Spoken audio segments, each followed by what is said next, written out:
Hi there. Welcome to East Greenwich Family Paint Night, and today we're going to be painting an oak tree. So this tree is going to be off by itself, but we can make our picture share the same horizon line, and at the end when we put our leaves on, we can even make our leaves go from one canvas to the other. So you can actually paint on each other's canvas to connect your pictures together with your other family members. But it's your choice. You don't have to make your pictures connect. It's just a nice little touch if you want to hang them together. So I'm making this one like it's 3 pictures hanging side by side. So to get this started, I'm going to first mark off where my horizon line is going to be so that I can match up with the other paintings. So right here is going to be where that horizon line bumps into mine. And that's all I really need to know about so that I can make this work. I think you should feel free to do the colors that you choose to do. And if one picture looks different than the other, that's a good thing because we don't want them all to look alike. So getting started, here's my supplies. You'll notice I have a large amount of white, so it's bigger than a quarter. And the dots that I have of color paint are very small. So look, there's a nickel, smaller than a nickel. We're going to use very little paint in that area. So don't over pour your paint. I think that's the hardest thing for people when they put too much paint on their palette, and then it seems like they get lost in their paint, and there's really no way to get out of it besides, getting a new palette and cleaning your brushes. So don't over pour. Put it back if you have to. So your background color for your sky, I suggest that you choose 2 colors. And I would avoid green because there's not typically a green sky. So this one I chose red and yellow. And this one, it's hard to see, but I actually had red up here and it turned pinkish, and then blue down here. So you can see 2 examples. So it was blue and red on this one, red and yellow on that one, and this one I chose red and yellow again. So the first thing I'm going to do is take this large Bob Ross paintbrush. Make sure it's nice and dry. If you had to wash it, make sure that you dry it really well. And I'm taking almost all the paint. Now this is a small canvas, so if you have a larger one, you might need more than just what I scooped there. So if you have to get more, get what you have to get. And I'm just going to cover this. And I'm going to work quite quickly. I'm going to try not to lose that spot because that's where my horizon line is going to be. And I'm going to go right off the edges of the canvas, right onto my placemat paper so that I don't miss any spots. And I don't want it to dry. I want this to be nice and wet when I'm working. So do that quickly. And then we're going to take a touch of the colors. So this one I want to be more yellow than anything. So I'm going to take a touch of yellow. So look at how little yellow I have. And I'm going to jump all around the bottom area of the picture and make dots. And then I'm going to blend them in. Now, you might like this streaky look and quality that is happening there. And if you do, and you like it, you should leave it alone. That's one of the things that I feel like people do a lot is they overwork a picture. They're like, oh, I really liked it, and then I messed it up. All right, so back and forth, side to side for the sky. This part down here is going to be grass, so I don't want to spend too much time making it beautiful because I'm going to get paint over it. Now, if I feel like I need more yellow, I'm going to always do the same thing, bounce around and then go side to side. All right, now I feel like I like that bright yellow quality. I'm going to bring some up here, and then I'm going to go to red. Now, when I go to red, I'm going to be really, really selfish with the red. Hardly any on my brush. And I'm going to bounce again around all over the place. Now, red's a really strong color, so it's definitely going to make some nice changes. And I do love that streak that just went through my sky. So I'm going to try not to overwork it. I'm going to let it stay streaky, just like that. And I'm done. Completely done my background. So at this point, I'm going to get my paint ready for my lower half, which would be the ground line. And you need to let this dry just a few minutes. So I'm going to pause the camera and I'm going to get my paints together and you can finish up your sky. Okay, so now you can see I've got some dark brown paint and some green paint. I'm going to continue using this brush that still has the same colors that I had on it from before, but it's not going to matter. And the paint's not completely dry, and that's okay too. And I don't want it to be green, so I'm going to start with some green on my brush. I'm going to touch around down here, and then I'm going to get some brown on my brush. That'll dull the green down. I can always get some yellow and red too if I feel like the color's not right. Now I'm going to start at the bottom of the canvas, hold the canvas still, and I'm just going to start going side to side, letting the colors mix together. And once I'm sure that that color is going to be fine, so it's kind of like a dingy grayish green, I'm going to take that line that I had marked, and I'm going to try to my best to make a decent horizon line. So now this one will match up to that one, as you can see, and I'm going to try not to go over and touch this edge again. It doesn't have to be perfectly straight, but I do want it to be kind of clean and fresh looking. And I'm going to just finish painting this out. Now, at this point, it doesn't look like grass. It's just kind of a grayish green color. And that's okay because we're going to add to it. But if you want to green it up a little bit, there's nothing stopping you from making this greener. So if you want to just take some green, and all those colors that were on your brush are going to keep mixing together. Now, if you feel like your brush is dripping with white paint and this is too much for you, or if it just keeps, making globs here, instead of washing your brush, I would just get a paper towel and try to squeeze as much out as you can, maybe a couple dirty paper towels. Don't wash your brush if you can avoid it, because a wet brush really doesn't work out nicely for this, especially when we're doing the leaves. That really has to be a dry brush. All right, so now we're going to get started on the tree. For that, you're going to use this paintbrush, a nice flat paintbrush, so that we can make the trunk. And I'm going to use a dark brown. So most paint sets come with this dark brown color. It's not a very pretty brown, but if yours comes with a brown that is like a milk chocolate, then I would darken it up a little bit with some black. I want to have a dark brown here because trees aren't usually real brown. In fact, I kind of feel like trees are more grayish. So I'm going to even grab a little of this white here so that it doesn't look so brown.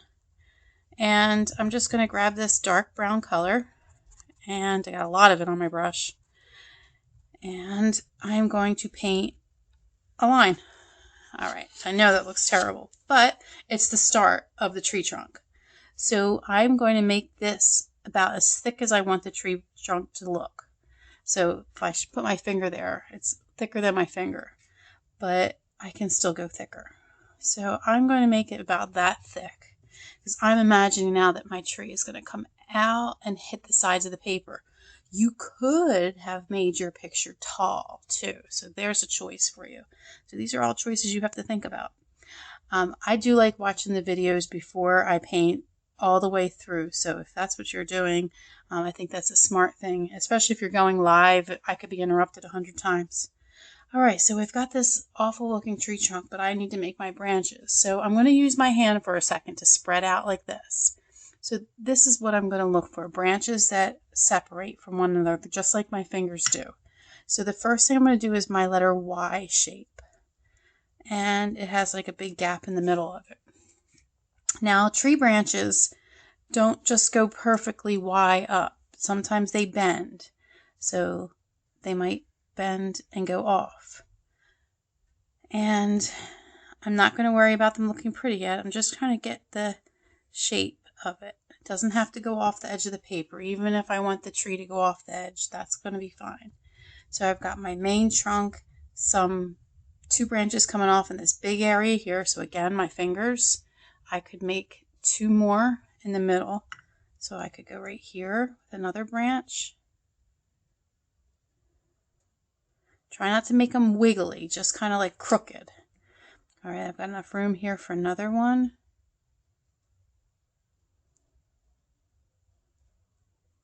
And then I've got this big space here, so there's nothing stopping me. Get some of that paint off.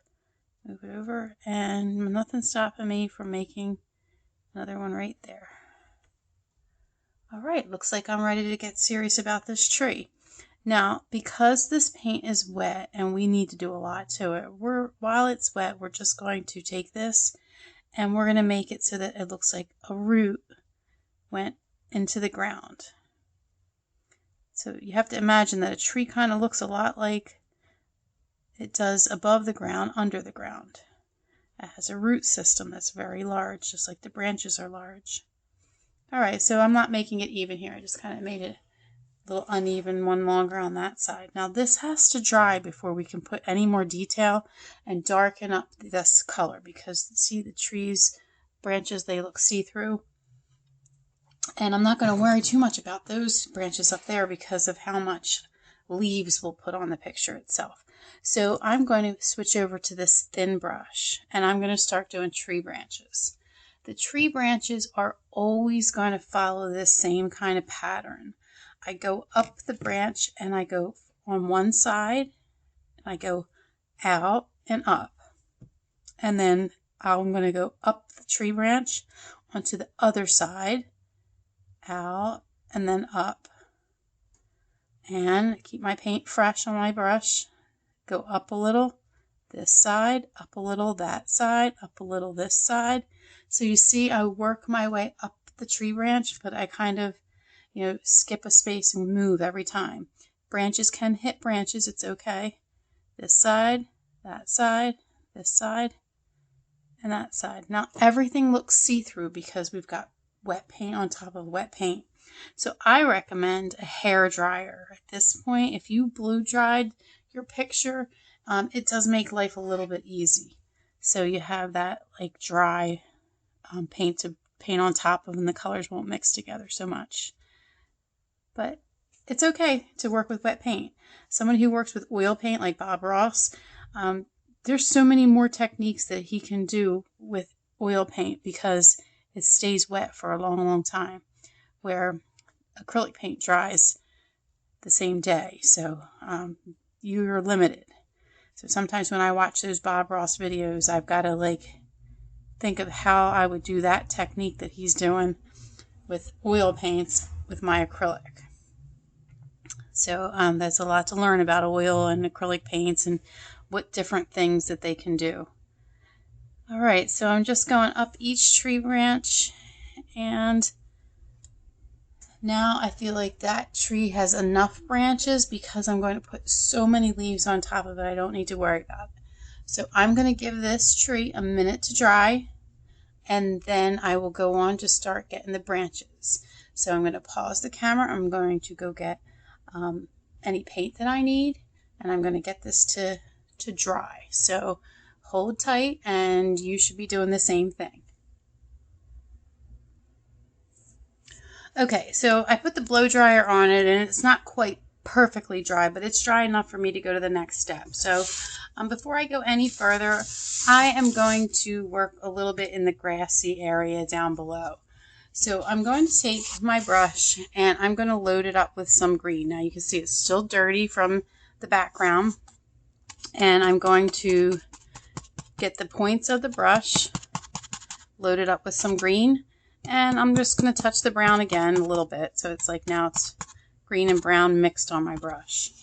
Now I really do like to have some scrap paper around because I don't like to make my very first brush stroke be one that I don't like. So I'm going to touch. I think those colors look okay. And now I'm going to go to my canvas. So I'm going to hold my brush like this, and I'm going to hit the canvas and pull up with little strokes. But I don't want to go past the roots of the tree. So I don't want to have this area get messed up. If it happens, don't worry about it. I can give you some solutions, but let's try not to. So I'm going to touch the bottom and pull up, pull up. So I'm bouncing and pulling, and you can see it kind of makes it look like the little blades of the grass. So it's just one of the many little things that this little awesome brush can do. Actually, it's quite a big brush. So I'm going to keep bouncing around. I'm going to stay away from the horizon line. There's no reason for me to go all the way back there anyway. And I'm going to go from brown to green, let them both touch. And if I could even put some yellow on my brush if I wanted to make this grass, like have some yellow patches. There's nothing stopping you from, touching this color that you already have over there. It's not going to ruin it. So let's put a little yellow there. That looks nice. Just don't forget it's nature, so it shouldn't look perfect. All right, so I've got like more detail in this area. It doesn't look like it's a smooth, flat surface any longer. It looks a lot more rough. I think it's time for some leaves now. This is going to go fast, and you are the one who decides when you are done. So I am going to be using the same tray and the same colors again. Dunking into the green paint, touching onto my brown so it's not too green. I could even touch some yellow, so you see a pattern here. I'm just going to touch all the colors, and I'm going to start by bouncing with my brush. All right, and you see how the points of the brush really kind of give that little bit of idea that those could be leaves. And Bob Ross does so many different kinds of trees, and he uses this brush for most of it. All right, so just keep bouncing around and start shaping your tree. So sometimes trees look perfectly round, and for this particular tree, I'm kind of, making it look so round that it busts off the top of the paper. So it's okay to hit the top of the paper. Now, if the paint starts to look like it's starting to get smeared, then you probably need to get more paint on your brush. So we don't want it to look see-through and clear. We want it to look like it's like a one-shot coat of paint. All right, now my brown looks a little too dark in that spot, but I'm going to stay away from it instead of trying to fix it. And I'm going to start, oh, look, I got a real dark patch there. I got to work with that, so I'm going to bounce around some extra on there. Start working my way out to the edge because I want this to look like it goes on to the next page. So you see that big spot that I had? Don't even notice it anymore. And notice how it's see-through. You still see some of the sky. Don't go crazy painting so many leaves that the tree becomes like so solid. We want it to look like, it's got airy spots to it. All right, now this side of my tree, if I want to make it reach over here, that kind of fixes that spot I got on the paper from going over on that side. So it doesn't have to connect to the branches. It's totally okay if you have leaves that are floating out in outer space. All right, so now I feel like it's got plenty of leaves on there, but they kind of look flat. So I'm going to get some yellow and highlight it with some yellow. That'll maybe help that dark brown patch that I had there. Now, if you feel like it's too yellow, just bounce on it some more and the green will come off of your brush and mix in with it. All right, so now that we've got the leaves going on your tree, I think we need to start thinking about how it's going to look when it touches the other canvas. So if you are painting with a family member and you want to push your canvases together, you could let this person's picture get painted a little bit of their leaves on your side, so you can actually let the person that's next to you painting touch your canvas with their brush a few times, so it looks like these leaves touched those leaves. So I am going to come back over here and I'm going to try to let my leaves go onto this side. And I'm trying not to make them look too green, so I'm going to come back with some yellow and I'll bring that over there so you can see now the yellow hit onto that tree. So now they're truly connected. And I'm going to bring my tree up like that a little bit so it doesn't look so perfect. And I'll bring it up like this a little too over there. I can really fill the whole top of the paper if I want it with tree. All right, so now I'm going to switch back to my pointed paintbrush. That's this brush. And I'm going to go back and I want to have just brown paint, no white on my brush there, just pure dark brown paint. And I'm going to make it look like some of these tree branches poke out. So I'm going to make like a dashed line. So there's one, dash, dash. So we're not really painting over the whole branch that's under there. We're just trying to make it look like we see the branch once in a while, but we don't see the whole branch all the time. So you see how it gives you the idea that you can see some of the branch. Now you can go back and some of the branches that you really can still see, you can darken those. And over here, let's say that patch right there. So having these dark brown branches still show through just gives you the idea that this tree does have branches, not just leaves. We didn't do all those branches for nothing, right? Now, if you're helping somebody at this point, you can maybe lean over and give them a hand with that thin brush, because we don't want these to look like brown spots. We just want them to look like the tree has branches poking out. And see, dash. So see, it's like a dashed line now instead of that whole tree trunk or branch. That's kind of why I wasn't too worried about making those tree branches look so perfect. All right, now I'm going to work my way back down onto this tree trunk itself. I had some white paint there that I didn't want, and I don't want this tree to look see-through. I want it to look solid. But I don't want it to look plain brown either. So now I'm going to take some white paint, and I don't have to pour any because I got a little drop there I can use. I'm just going to roll some of that brown off of my brush because I don't want a clean brush.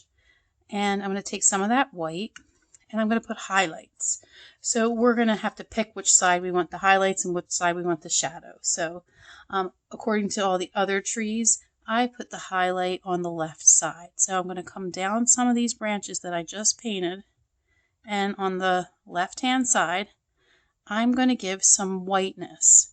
Now that white will mix in with the brown and give you the idea that this part of the tree has a little highlight to it. So you see how I'm going to dash in this way? Kind of makes the tree look like it even goes around a little bit. Now you can see I went out of the line a little bit, so I'm just going to clean that up. And then after I'm done that, I'm going to highlight on some of these trunk or root pieces. And now I'm going to give it some shadow. So for the shadow, I am going to use a drop of black. So I'm going to use very, very little black paint. In fact, the whole family can share one drop of black paint. So if you squeeze too much, share. So look at how much I squeezed. It's way too much. Hardly need any, and that much came out. So that's what I'm talking about, over pouring your paint. So be careful that that doesn't happen. And if it does over happen, if it's a bottle, you can usually put it back inside the bottle. If it's a squeeze tube, there's no putting it back in. All right, so I did put some back. Now I got some black on my brush. I'm going to put some black on the opposite side of wherever I put some of that white. So there's going to be black on this side of the tree. So it looks like there's a shadow that was cast. Then down here, the opposite of whatever I did down there. And if you don't do it exactly on the right side, no one's going to say, oh, there's a shadow on the wrong side of that tree. Just let it happen. I think that, you can kind of mess this tree trunk up so it doesn't look so perfectly brown. I really find very rare that I see a tree that actually looks brown. They look more gray to me. So I really don't want to use a pretty brown color when I'm painting a tree. All right, I think that I'm done. So hopefully you're doing well, and if you have any questions, you can email me, or you can join us at our class meet at 7 p.m. on June 8th. Good luck and best wishes with your painting.